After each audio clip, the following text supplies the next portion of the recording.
Perkins, the Conservative candidate in South Shore St. Margaret's and the Member of Parliament for that riding since 2021. And I'm pleased to be here in the hiring hall for the International Longshoremen's Association.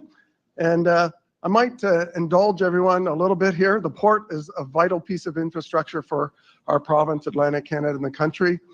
It contributes billions of dollars in GDP.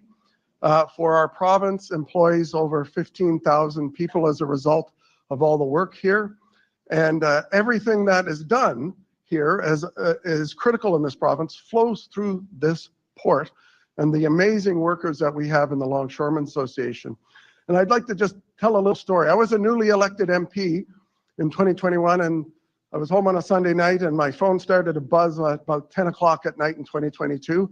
And I'm looking at it and there's all these messages from some of the guys here, the longshoremen, about a change that the Liberal government had just made. A change that the Labour Minister then, Seamus O'Regan, had made that would have meant less hours and less pay for the workers here. And so I phoned Kevin Piper, the head of the union. He's been the head for 14 years, I believe, the elected head. And I said, what the heck's going on, Piper? He explained it to me and we quickly arranged a meeting. And our then Labour critic, Scott Aitchison, and Member of Parliament, and Melissa Lanceman, who was our transport critic then, came down here. And we had a meeting in this hall with the representatives of the employees to talk about what was going on and how the changes the Liberal government was going to harm the ability of folks who work here and do so much work here to make a living. Many of them that live in my riding, as far away as Western Shore, Hubbards, they also live in downtown Halifax, and they live in the ridings of Dave Carroll, our candidate in Sackville, Bedford, Preston.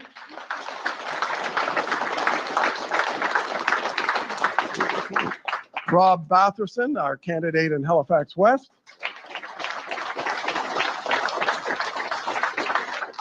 Isabel Obeid, our candidate in Dartmouth Cold Harbor.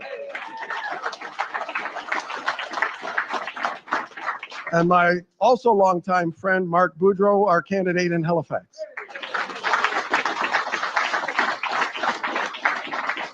So my duty here is to introduce, while I'm introducing, I've got two friends here, the next Prime Minister of Canada, but also Kevin Piper. Like I said, he's the president, and he's a great guy. And in addition to being a great guy, he's a pretty good fisherman too. He's a pretty good fisherman. There you go, Kevin. Hi, thank you for coming this afternoon. I'll introduce myself. I'm Kevin Piper. I'm the president of the International Longshoremen's Association, Local 269. And if I may take a moment, I'll kind of explain to you how we've got to this point in time of recommending the federal Conservatives and Pierre Poilievre as the next Prime Minister of Canada.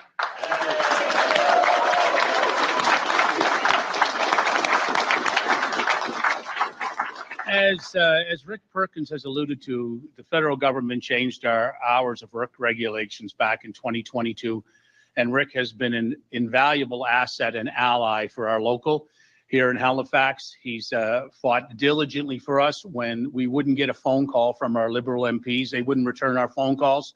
Rick brought down the Shadow Minister of Labour, the Shadow Minister of Transport.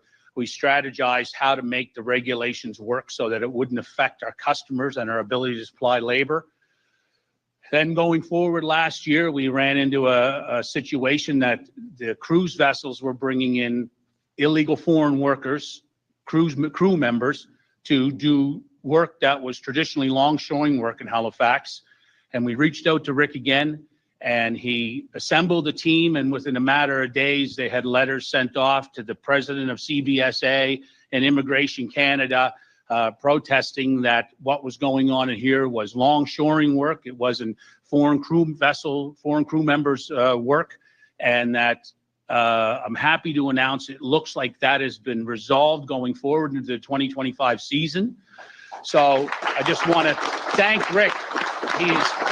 He's definitely an invaluable asset in the Port of Halifax when other people wouldn't return our phone calls, traditionally Labour parties who wouldn't return our phone calls, and Rick has fought diligently for us. So St. Margaret's Bay, South Shore are very lucky to have him running again as the incumbent down there.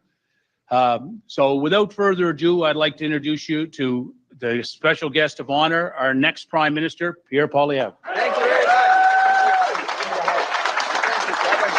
Thanks a lot.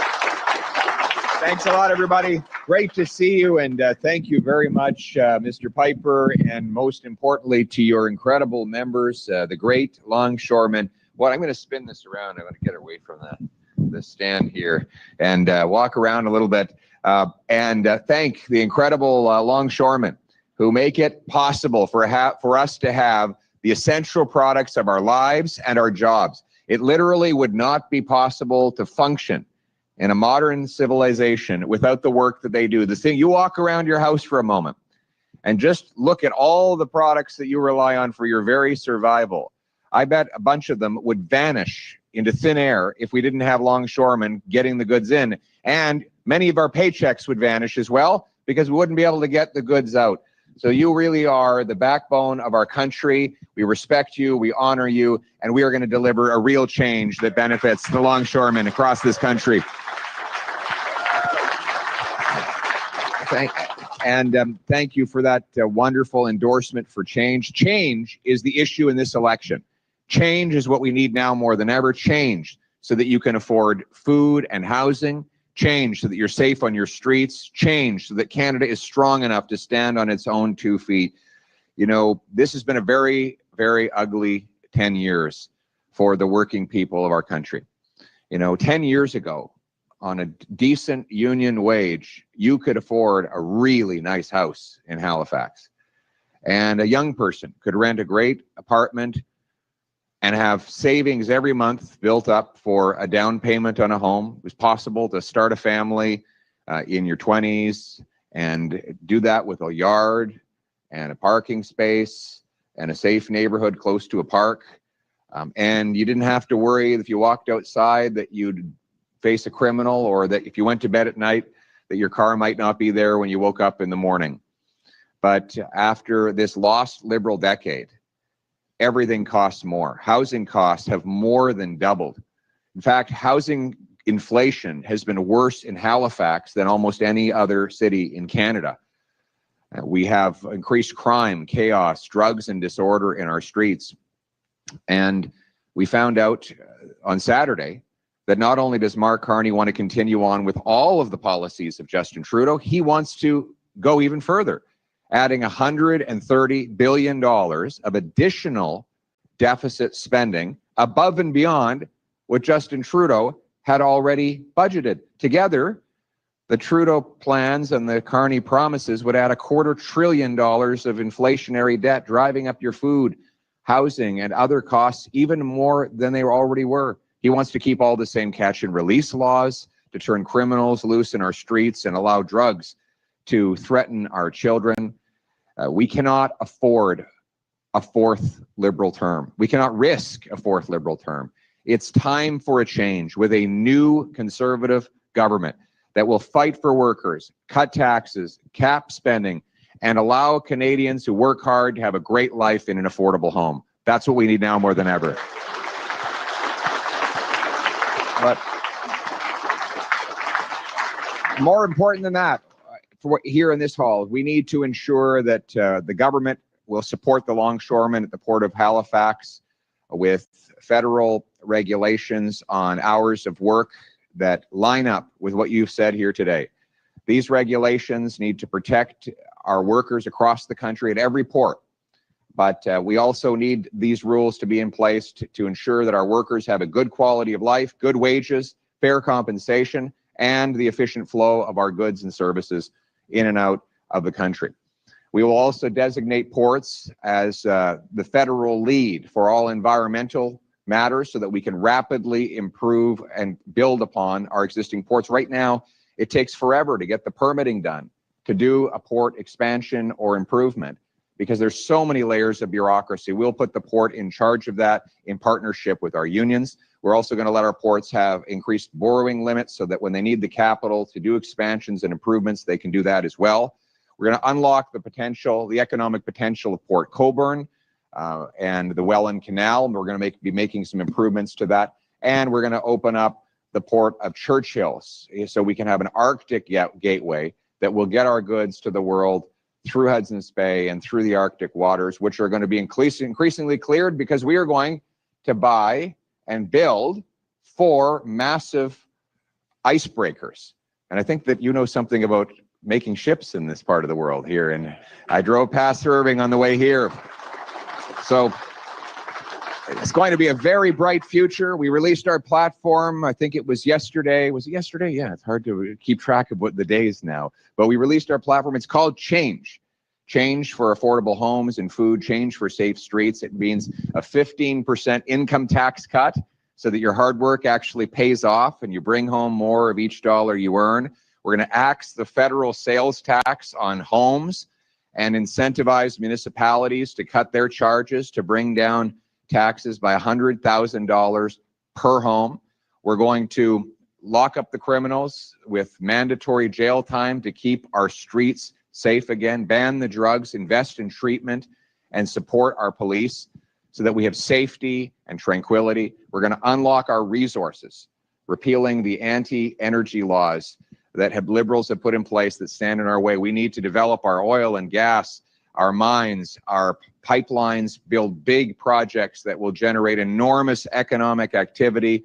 That means more paychecks for our workers, more growth for our people, and a country that instead of just creating more cash with monster deficits, we're going to create more of the stuff cash buys, grow more food, build more homes, and produce more Canadian resources.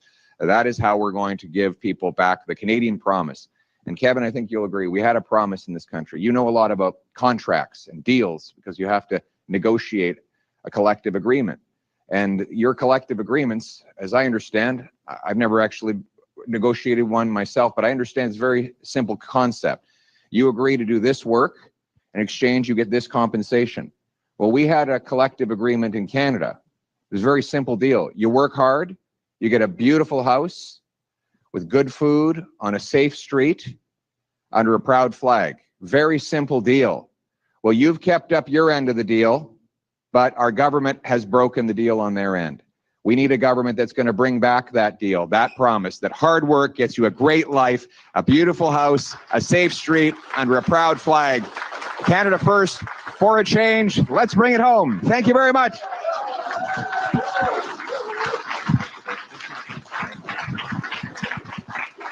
Thank you very much, Pierre, for coming, and thank you very much, Kevin and the ILA for the endorsement, and thank you, candidates and everyone else that's come to today's very important event for our city, our port, and our province. Let's hear it once more for the next Prime Minister of Canada, Pierre Poilievre.